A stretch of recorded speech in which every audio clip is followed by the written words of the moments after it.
Happy 2024, everybody. It's my first video for this year. It's been very cold here in Hawaii, and I've been wearing a jacket and stuff. Mostly because I've acclimatized to this temperature here. It's probably not that cold for everybody else.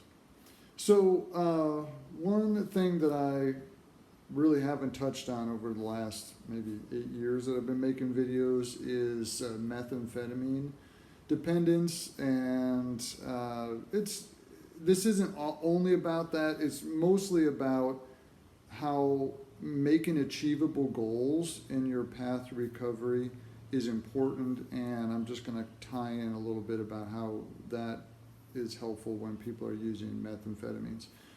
So first of all, achievable goals. So for a lot of people, they just aren't going to do, they're just not able to do everything that they need to do all at once. And so, for a lot of people who are using lots of different things, opioids and meth, or, alcohol and opioids or whatever, the easiest thing to start with is actually control the opioids with Suboxone, because it works so good and it's very motivating that you've made a huge progress. I was using fentanyl, and now I'm not, and I'm on Suboxone. And although the person might still be using Xanax or meth or those sorts of things, they've made some progress in their recovery, and then they're ready for the next thing.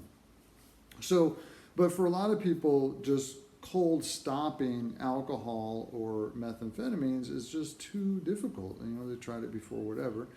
There are approaches for like a full stop with alcohol, where you can control the withdrawal with benzodiazepines, and then you can just stop cold turkey, control withdrawal for a week or two or whatever, and then taper off of the benzodiazepines, control craving with other medicines. But for a lot of people, that's not possible for them, which is fine. Okay, that's just one of many different approaches. Another approach is to reduce the amount, or if people don't drink so much that they have withdrawal symptoms, to pick days that they don't drink. And that's a pretty effective way to do it with methamphetamines too. For most people who use methamphetamines, they know for sure that they can go a day without using, because they've run out of cash or whatever, and they haven't used methamphetamines for at least one day. And so they know they can stop for one day. And so for a lot of people, although you can reduce the withdrawal, the fatigue and depression and those sorts of things with certain medicines, and you can reduce craving with other medicines. So what seems to work the best is a combination of bupropion, which is also known as Wellbutrin, and then naltrexone, which is also known as like Vivitrol or whatever, as an injection or as a pill. But so that can help, but the studies it's not super effective. It's certainly not like Suboxone, where it's just magical, boom, like people feel fantastic, transitioning from opioids onto Suboxone. So for a lot of people, it's just achievable goals. What can you achieve today? And for using that, like somebody who's dependent upon methamphetamines, going from 7 days out of 7 days using to 6 days, and then to 5 days, and then to 4 days, and 3 days, and gradually grinding that dose down and down is achievable, and so it doesn't have to necessarily be that. It can reduce the dose. It could be anything, whatever progress you feel like that you can achieve. It may not be easy, but that's the best thing, because what I'm sometimes aware of is that my patients, we're just pretending. They're not going to do what they're saying they're going to do, and and so what are we even talking about? Let's be honest about what's actually going on. What are you actually doing or not doing?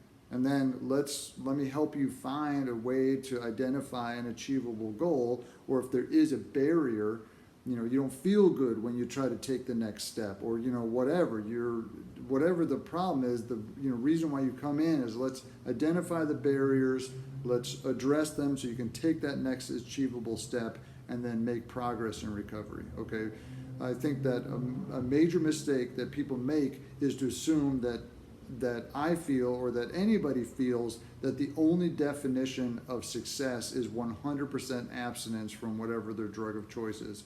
And that is definitely not the case. You know, people who use Suboxone relapse, and alcohol relapse, and methamphetamines relapse virtually every time, especially early in recovery.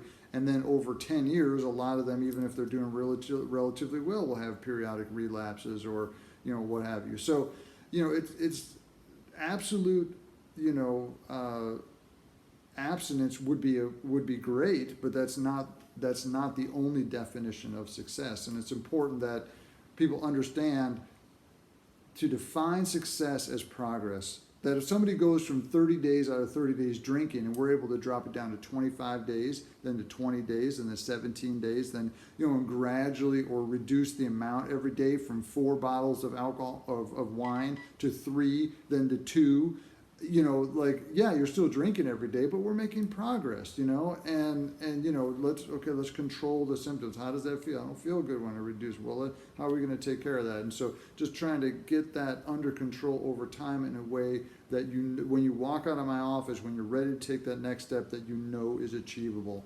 So redefine the definition of success. Success is progress, right? Number 2, make sure that when you are thinking about the next thing, make sure it's achievable. Okay, otherwise, if you try to take too big of a step and you fail, you're going to feel, you know, that hopelessness and the despair, and that doesn't help. You know what I'm saying? So it's better to actually take too small of a step and be like, oh, you know, that was actually easier, and to be motivated to take a bigger step next time, than it is to take too big of a step and then fail. You know, and then that undermines the success of your recovery.